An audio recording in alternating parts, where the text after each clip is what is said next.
¿Alguna vez se han preguntado cómo es posible que un sistema que funciona, que es estable, de repente se decida que hay que cambiarlo por completo? Bueno, hoy nos metemos de lleno en uno de esos misterios, la creación del Banco Central de Colombia. Y acá es donde arranca la paradoja que vamos a explorar. Porque un país que tenía un sistema bancario que aguantaba crisis sin problemas, sin pánicos generalizados de un día para el otro, decide que necesita una reforma total? Parece que no tiene mucho sentido, ¿verdad? Para poder armar este rompecabezas, tenemos que hacer un viaje en el tiempo. Vamos a pasar por 4 etapas muy distintas de la historia bancaria de Colombia. Y créanme, cada una de ellas es una pieza fundamental para entender el final de la historia. Empecemos por la primera era, la de la banca libre. Y acá es donde el misterio se pone todavía más interesante, porque este sistema, contra todo lo que uno podrá pensar, fue un éxito. Fue un periodo de una estabilidad y un crecimiento sorprendentes. A ver, ¿qué es esto de la banca libre? Pensemos en un mercado súper abierto para los bancos. No hay una autoridad central que lo controle todo. Al contrario, los bancos privados compiten entre ellos, emiten sus propios billetes, respaldados por sus propias reservas, y cualquiera que cumpla los requisitos puede abrir un banco. Pura competencia. Y claro, el ambiente político ayudó muchísimo. En esa época, la Constitución promovía la idea de dejar hacer, o sea, mínima intervención del Estado. Esto fue el caldo de cultivo perfecto para que la banca privada no solo existiera, sino que floreciera.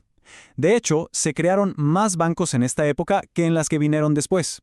Pero bueno, una cosa es la teoría y otra muy distinta es la práctica. ¿Podía un sistema así aguantar una crisis de verdad? Pues sí. En 1875 estalló una guerra civil que sacudió al país. Esto es, típicamente, la receta para el desastre, para un pánico bancario masivo. Y sin embargo, el sistema de banca libre, sin un banco central que saliera al rescate, aguantó, no se vino abajo. Y lo más increíble es de dónde vino la solución. No vino del gobierno, vino de la propia gente. Un viajero sueco que andaba por ahí lo documentó. Contó cómo los comerciantes de Medellín se pusieron de acuerdo y dijeron: vamos a seguir aceptando los billetes de todos los bancos. Y con ese simple acuerdo, evitaron el pánico y mantuvieron el sistema a flote. Así de simple.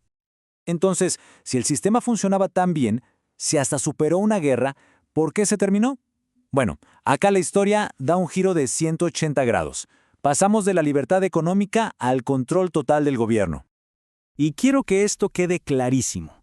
El sistema de banca libre no se cayó por sus propios problemas. No hubo una crisis que lo hiciera explotar, no. Fue una decisión política. El gobierno decidió a propósito desmantelarlo.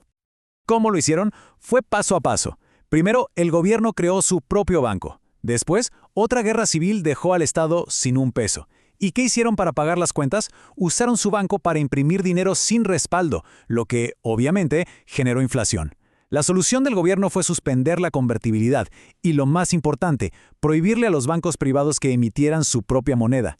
Se sacaron la competencia de encima. El contraste es brutal. Miren, por un lado teníamos un sistema estable que se bancó una guerra civil, y por el otro, un monopolio del gobierno creado para financiar sus gastos, que lo único que trajo fue inflación, problemas de convertibilidad y al final una hiperinflación terrible. Y para que se den una idea de la locura que fue esto, escuchen este número. Solo en el año 1900, el gobierno aumentó la cantidad de dinero en circulación en un 118%, una cifra demencial que, por supuesto, destrozó la economía. Después de ese desastre con el monopolio estatal, Colombia quedó en el aire, en un limbo total. Habían probado 2 sistemas completamente opuestos, con resultados opuestos, y ahora tenían que decidir qué hacer.